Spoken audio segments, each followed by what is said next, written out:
ठीक वोटिंग से ठीक पहले बिहार की राजनीति में एक नया भूचाल आ गया है, क्योंकि अब मोदी और नीतीश के बीच की दरार किसी रहस्य की तरह नहीं बल्कि खुले मंच पर दिखने लगी है। कभी एनडीए की मजबूती की पहचान माने जाने वाले नीतीश कुमार अब खुद अपनी ही कुर्सी को लेकर अनिश्चितता में हैं। पटना में पीएम मोदी के रोड शो से नीतीश की गैरमौजूदगी ने इस अटकल को और हवा दे दी है कि अब बीजेपी नीतीश को सिर्फ एक चुनावी चेहरा बनाकर इस्तेमाल करना चाहती है। असली सत्ता किसी और को सौंपने की तैयारी है। मोदी के रोड शो में सबसे ज्यादा चर्चा इस बात की रही कि कौन नहीं आया, बल्कि इस बात की कि कौन मौजूद था, और वो चेहरा था जेडीयू के ही कद्दावर नेता ललन सिंह का। मोदी के साथ मंच साझा करते ललन सिंह की तस्वीरों ने राजनीतिक गलियारों में हलचल मचा दी है। अब सवाल उठ रहा है कि क्या बीजेपी ने पहले से ही ललन सिंह को नीतीश के विकल्प के रूप में तैयार कर लिया है। दिलचस्प बात यह है कि बीजेपी नेता तो अब तक यही कहते आए हैं कि चुनाव नीतीश के नेतृत्व में लड़ा जा रहा है, लेकिन कोई भी यह नहीं कह रहा कि अगला मुख्यमंत्री नीतीश ही होंगे। दूसरी ओर ललन सिंह ने हाल ही में एक इंटरव्यू में भी यही कहा कि चुनाव नीतीश कुमार के नेतृत्व में लड़ा जा रहा है, लेकिन उन्होंने यह नहीं कहा कि नीतीश ही मुख्यमंत्री बनेंगे। मोदी के साथ रोड शो में ललन सिंह की मौजूदगी और नीतीश की गैर मौजूदगी यह साफ दिखाती है कि एनडीए में सब कुछ ठीक नहीं चल रहा। बीजेपी अब एक ऐसी स्थिति की तैयारी में है जहां चुनाव परिणामों के बाद अगर नीतीश उनके मुताबिक न चले तो जेडीयू के अंदर से ही किसी अपने चेहरे को सीएम बना दिया जाए।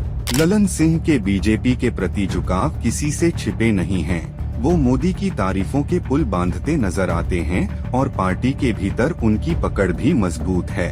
यही वजह है कि राजनीतिक पर्यवेक्षक यह मान रहे हैं कि अगर जेडीयू में टूट होती है तो एक धड़ा बीजेपी के साथ मिलकर सरकार बना सकता है। मोदी का यह पूरा रोड शो पॉलिटिक्स नीतीश के लिए एक साइलेंट मैसेज था कि अब उन्हें अनिवार्य नहीं बल्कि ऑप्शनल समझा जा रहा है। बीजेपी ने अमित शाह और अन्य नेताओं से नीतीश को सीएम फेस कहला तो दिया, लेकिन मोदी खुद इस पर चुप रहे।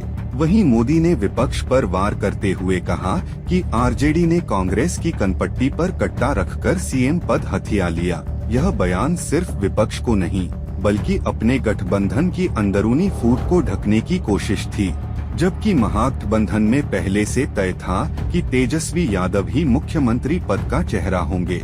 लेकिन मोदी का यह बयान ध्यान भटकाने की रणनीति लग रही थी, क्योंकि असली दरार तो एनडीए के भीतर है। नीतीश की नाराजगी अब किसी गुप्त बात की तरह नहीं रही, चाहे सीट बंटवारे का विवाद हो या सीएम फेस की अस्पष्टता, हर जगह उन्होंने खुद को अपमानित महसूस किया है। बीजेपी जानती है कि नीतीश के बगैर बिहार में उसका खेल कमजोर पड़ सकता है, लेकिन वह यह भी समझती है कि नीतीश अब भरोसे के काबिल नहीं रहे। इसलिए मोदी की टीम एक पोस्ट नीतीश रणनीति बना रही है। ललन सिंह का नाम इसी प्लान का हिस्सा बताया जा रहा है, एक ऐसा नेता जो जेडीयू से आता है लेकिन बीजेपी के इशारों पर चलने को तैयार है। यही वजह है कि पटना रोड शो में मोदी के बगल में ललन सिंह को वही जगह दी गई जो आमतौर पर मुख्यमंत्री को दी जाती है। संकेत साफ है, अगर नीतीश के तेवर ज्यादा बढ़े तो बीजेपी उन्हें साइडलाइन कर देगी। इस बीच जेडीयू के अंदर भी हलचल है।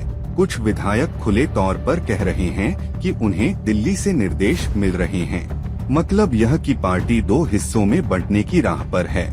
अगर ऐसा होता है तो नीतीश की राजनीतिक यात्रा का अंत तय है और बिहार की सत्ता पूरी तरह से मोदी के नियंत्रण में आ जाएगी। बीजेपी का असली खेल यही है, नीतीश की जरूरत खत्म होते ही उन्हें आउट कर देना। और इस बार जो तस्वीरें और बयानों की टाइमिंग सामने आई है, उससे साफ झलकता है कि यह प्रक्रिया शुरू हो चुकी है। जनता के सामने चाहे एनडीए एकजुट दिखे, लेकिन अंदर से हालात बिल्कुल अलग हैं। बिहार की राजनीति में यह सिर्फ गठबंधन नहीं बल्कि एक शतरंज का खेल है, जहां हर चाल मोदी अपने फायदे के लिए चल रहे हैं। अब देखना यह है कि चुनाव के बाद जब सत्ता का ताज किसी के सिर पर सजेगा तो वह नीतीश का होगा या बीजेपी के नई बसावट के चेहरों में से किसी का। लेकिन एक बात तय है, पटना के रोड शो ने बिहार की राजनीति की अगली पटकथा लिख दी है, जिसमें नीतीश का किरदार अब शायद आखिरी पन्नों में ही रह गया है।